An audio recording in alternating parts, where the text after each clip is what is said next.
Hello everyone. आज मैं भारतीय संविधान एवं राज्य व्यवस्था के अंतर्गत अपना तीसरा वीडियो बनाने जा रहा हूं। आज का मेरा यह वीडियो नागरिकता अर्थात सिटीजनशिप पर आधारित है। इसके पहले वाला मेरा लेक्चर प्रस्तावना यानी प्रियम्बल पर आधारित था। यदि अभी तक आपने उस वीडियो को नहीं देखा है तो उस वीडियो को एक बार अवश्य देख लें। दोस्तों, आप इस बात का ज़रूर ध्यान रखें कि जो मैं वीडियो बनाता हूँ आप उसे शुरू से लेकर अंत तक अवश्य देखें। यह मेरा अभी केवल तीसरा ही वीडियो है, तो ये बात सामने ज़रूर आ रहा है कि वीडियो बनाने में कई टेक्निकल समस्याएं आ रही हैं। वीडियो की क्वालिटी भी उस तरह अच्छी नहीं बन पा रही है, लेकिन आप लोग अपना सजेशन देते रहिए और मैं कोशिश करूंगा कि वीडियो की क्वालिटी सुधारी जाए, आप लोगों को अच्छे कंटेंट दिए जाएं, ताकि आप लोगों के जो प्रतियोगी परीक्षा होने वाले हैं, जो आप लोगों के एग्ज़ाम होने वाले हैं, उसमें आप लोग अच्छा कर सकें। तो चलिए हम शुरू करते हैं आज का अपना टॉपिक, नागरिकता अर्थात सिटीजनशिप। तो आज हम नागरिकता के चैप्टर में पढ़ेंगे कि जब संविधान लागू किया गया था 26 जनवरी 1950 को, तो उस समय नागरिकता के लिए क्या क्या उपबंध किए गए थे। फिर भारत की नागरिकता अर्जित करने के लिए क्या प्रावधान है। भारत की नागरिकता अर्जित करने के लिए जो नागरिकता अर्जन अधिनियम 1955 लाया गया था उसके क्या प्रावधान है।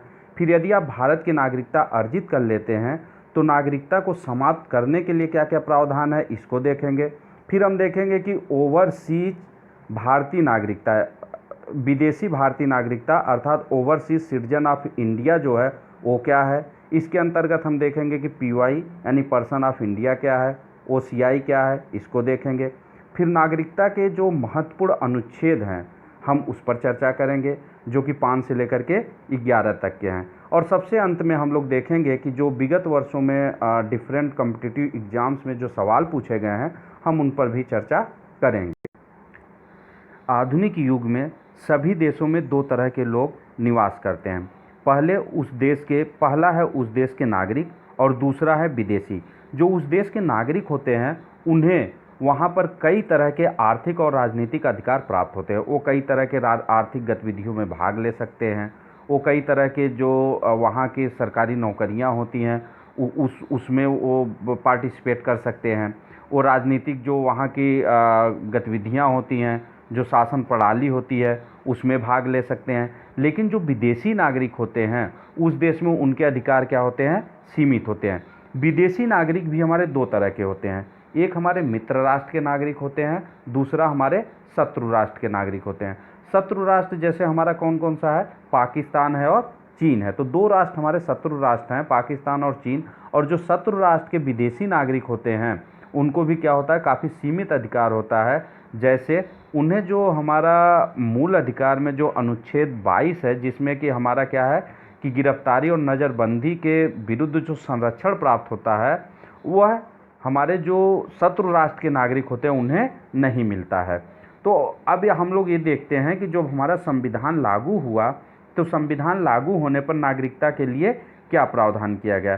तो जब संविधान लागू हुआ तो हमारे 4 श्रेणी के लोगों को भारत की नागरिकता अर्जित करने के लिए या भारत का नागरिक बनने के लिए वैध बनाया गया। सबसे पहले में कौन से लोग थे, सबसे पहले में वो लोग थे जो भारत के मूल निवासी थे। दूसरे में हमारे कौन से लोग थे, दूसरे में हमारे वे लोग थे जो कि पाकिस्तान से भारत लौट कर आए थे। तीसरे में हमारे वो लोग थे जो कि भारत के नागरिक थे, लेकिन 1 मार्च 1947 के बाद वो क्या हुआ, भारत से पाकिस्तान चले गए और फिर भारत में रहने के लिए वापस लौट आए। और चौथे में हमारे कौन से लोग हैं, चौथे श्रेणी में हमारे वो लोग हैं जो कि हमारा भारत के बाहर रह रहे हैं, लेकिन उनके माता पिता या दादा दादी में से कोई भी अविभाजित भारत में पैदा हुआ था। अब हम यहाँ पर अगर बात करते हैं कि जो मूल निवासी हैं उनको हम भारत का नागरिक कब कहेंगे। तो मूल निवासी जो थे उनको भारत का नागरिक बनने के लिए तीन में से क्या था, कोई भी एक जो शर्त थी वो पूरा करते, कोई भी एक शर्त पूरा करते। वो क्या क्या थे कि ऐसे व्यक्ति का जन्म कहाँ हुआ हो, भारत में हुआ हो, या इनके माता पिता में से कोई भारत का नागरिक हो, या तीसरा हम क्या कहेंगे कि संविधान लागू होने के 5 वर्ष पूर्व जब हमारा संविधान लागू हुआ कब, 26 जनवरी 1950 को, उससे 5 वर्ष पूर्व से ये लोग भारत में रह रहे थे। तो अगर ये तीन में से कोई भी अगर एक कंडीशन कोई व्यक्ति पूरा करता है तो उसे भारत का नागरिक माना जाएगा। किस आधार पर? मूल निवासी के आधार पर। दूसरा हमारा श्रेणी ये था, दूसरे श्रेणी में हम उन लोगों की नागरिकता की बात करते हैं जो कि पाकिस्तान से भारत आए थे। अब इसमें हमारा ध्यान रखने वाली बात यह है कि जो व्यक्ति भारत से पाकिस्तान आए उनको 2 में से कोई एक शर्त पूरी करनी थी। कितने में से? 2 में से अगर कोई एक शर्त पूरा करता था तो उसे भारत का नागरिक माना जाएगा। सबसे पहली बात ये थी कि अगर उसने 19 जुलाई 1948 से पहले अगर पाकिस्तान से भारत के लिए प्रवासन किया है तो उसे भारत का नागरिक माना जाएगा, अगर इस तिथि के बाद वो ज़्यादातर समय कहाँ रहा हो? भारत में रहा हो। ठीक है। और दूसरा क्या है कि यदि वह 19 जुलाई 1948 को या इसके बाद अगर वो भारत में आया हो तो उसे भारत का नागरिक तब माना जाएगा जबकि उसने भारत की नागरिकता ग्रहण करने के लिए विधिवत जो है पंजीकरण की प्रक्रिया अपनाई हो। ठीक है। तो यहाँ पर आपको जो एक इम्पॉर्टेंट डेट है वो कौन सी याद रखनी है? आपको याद रखना है कि 19 जुलाई 1948। तो जो व्यक्ति 19 जुलाई 1948 से पहले पाकिस्तान से भारत आता है या इसके बाद, तो जो पहले आएगा उसको कोई पंजीकरण की आवश्यकता नहीं है, बस सामान्यतः वो भारत में रह रहा हो, और जो इसके बाद आएगा उसे क्या करना है? पंजीकरण करवाना है। अब तीसरी जो श्रेणी के लोग हैं वो कैसे लोग हैं कि ऐसे लोग थे जो 1 मार्च 1947 के बाद भारत से पाकिस्तान स्थानांतरित हो गए, लेकिन बाद में वह पुनः भारत में आकर के यहाँ पर रह कर के यहाँ का निवासी बनना चाहते हैं। तो ऐसे लोग अगर यहाँ का निवासी बनना चाहते हैं तो उन्हें यहाँ पर आकर के प्रार्थना पत्र देकर के विधिवत यहाँ की नागरिकता अर्जित करनी होगी। तो आप यहाँ पर प्रार्थना पत्र के माध्यम से यहाँ की नागरिकता आप अर्जित कर सकते हैं, लेकिन इसके लिए आपको कम से कम क्या होगा कि भारत में आपको सामान्यतः निवास करना पड़ेगा। फिर हमारे चौथे श्रेणी के लोग वो लोग थे जो कि हमारा क्या है कि हमारे भारत के बाहर रह रहे हों, लेकिन उनके माता पिता या दादा दादी, उनके माता पिता हो गए या दादा दादी में से कोई जो है अविभाजित भारत में पैदा हुआ हो, तो अविभाजित भारत में रहा हो, तो उस व्यक्ति को भी भारत की नागरिकता मिल सकती है। लेकिन इसके लिए व्यक्ति को क्या करना होगा?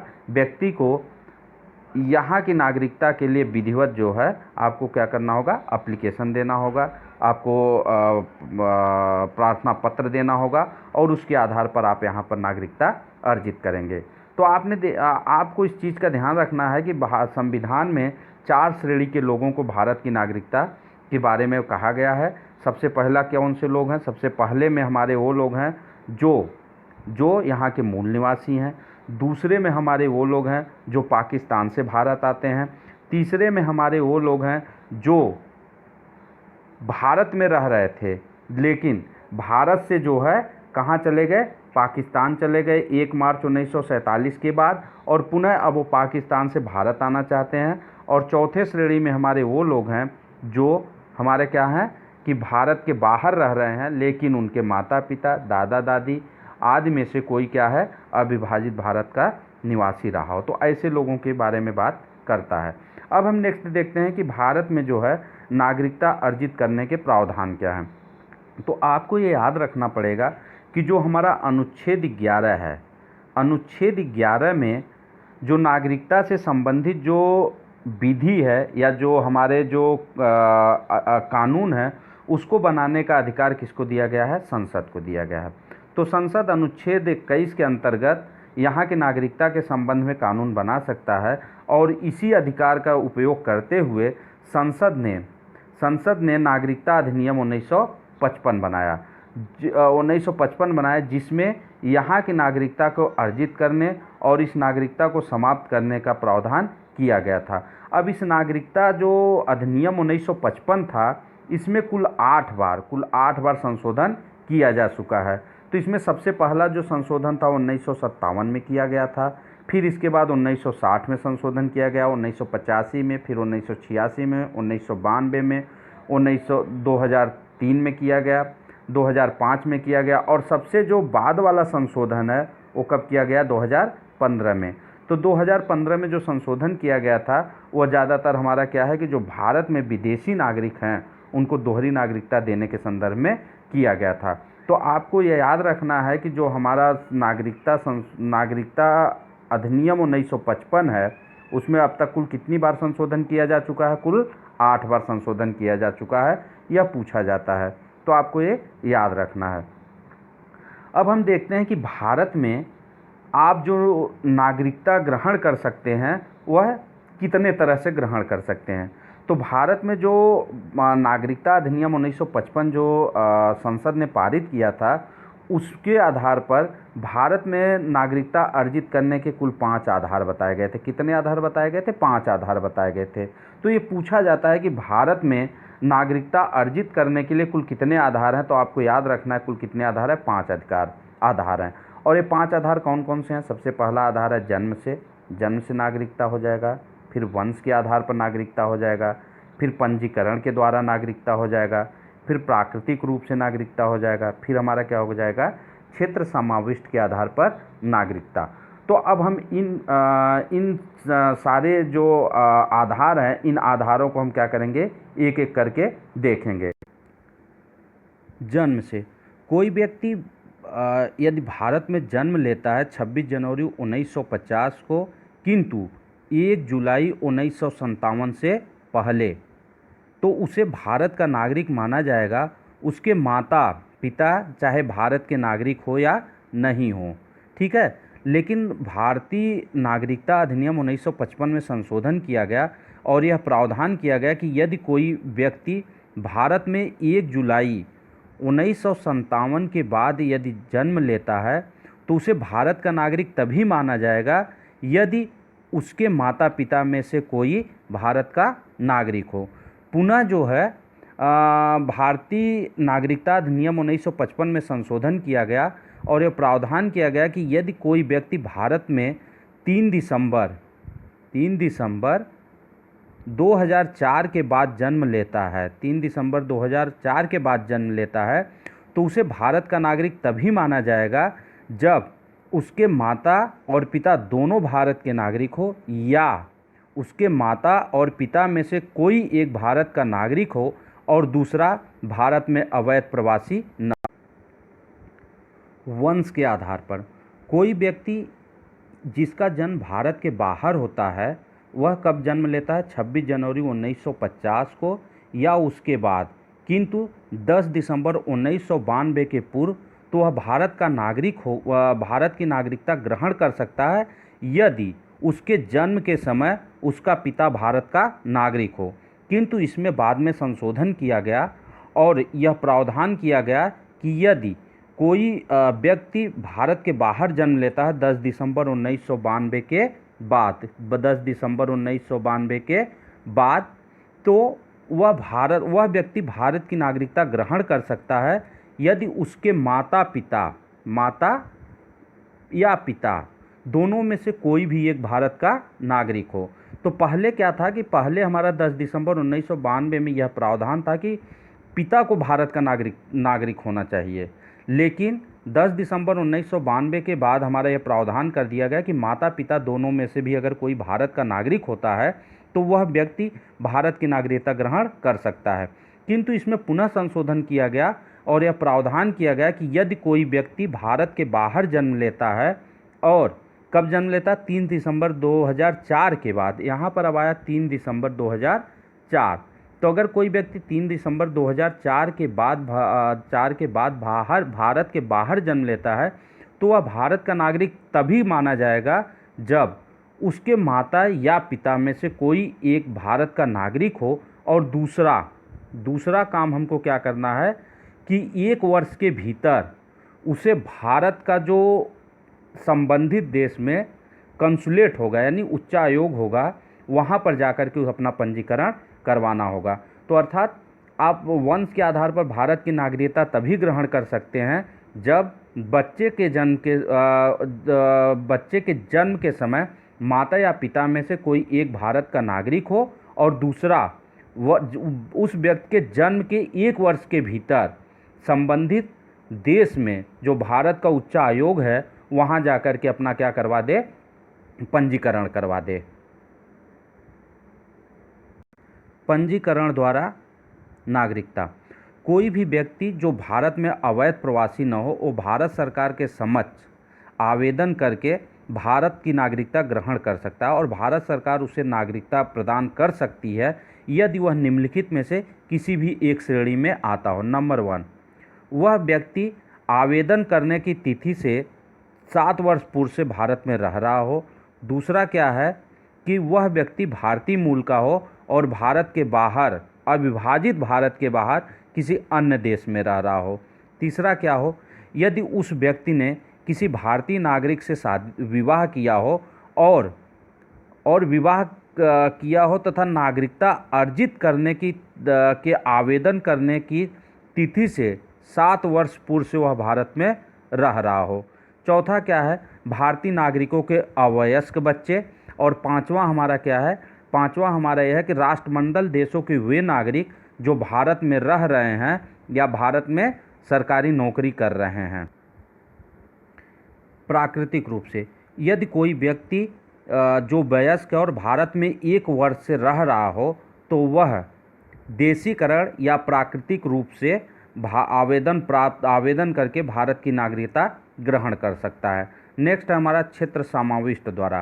क्षेत्र समाविष्ट का मतलब यह होता है कि यदि भारत अपनी जो सीमा है, भारतीय सीमा है, उसका विस्तार करता है, वह किसी भूमि को अर्जित करता है, तो उस भूमि में जितने लोग आएंगे वह जो है अपने आप ही भारत के नागरिक हो जाएंगे।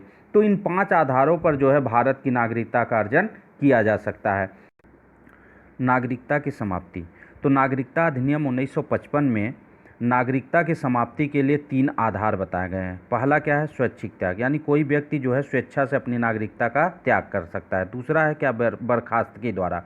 इसका मतलब ये होता है कि यदि भारत में चूँकि एकल नागरिकता है, यदि कोई व्यक्ति किसी अन्य देश की नागरिकता ग्रहण कर लेता है तो भारत की नागरिकता से उसे जो है बर्खास्त कर दिया जाता है, भारत की नागरिकता उसकी समाप्त कर दी जाती है। तीसरा होती है वंचित करने द्वारा, यानी सरकार किसी भी व्यक्ति की नागरिकता को समाप्त कर सकता है यदि वह व्यक्ति क्या होता है, वह व्यक्ति भारतीय संविधान के प्रति अनिष्ठा दिखाता है। यदि वह व्यक्ति क्या है, युद्ध काल में वह क्या करता है, शत्रु देश का जो है मदद करता है। यदि उस व्यक्ति ने गलत तरीके से भारत की नागरिकता प्राप्त की हो।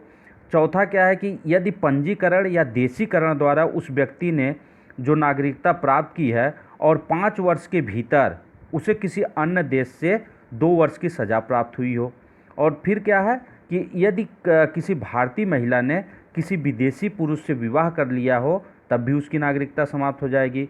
और चौथा नेक्स्ट क्या है कि अगर कोई व्यक्ति लगातार 7 वर्ष तक भारत से बाहर रहता है तो भी उसकी नागरिकता समाप्त की। अब हम देखते हैं विदेशी भारतीय नागरिकता। विदेशी भारतीय नागरिकता का मतलब यह है कि चूंकि भारत में एकल नागरिकता का प्रावधान है और जो भारत के बाहर जो भारतीय मूल के लोग रहते हैं उनको क्या कहा जाता है, उनको डायस्पोरा कहता है। यह डायस्पोरा किसी भी देश के लिए काफ़ी महत्वपूर्ण होते हैं क्योंकि ये डायस्पोरा क्या होते हैं कि उस देश के लिए जो राजनीतिक और आर्थिक संबल प्रदान करते हैं। तो इस डायस्पोरा का लाभ उठाने के लिए और उनको आसानी से नागरिकता प्रदान करने के लिए भारत सरकार ने सितंबर 2000 में एल.एम. सिंघवी की अध्यक्षता में एक समिति का गठन किया और इस समिति को यह कार्य दिया गया कि यह इस डायस्पोरा का अध्ययन करे और इस डायस्पोरा का अध्ययन करने के बाद इन्हें आसानी से नागरिकता देने के लिए प्रावधान करे।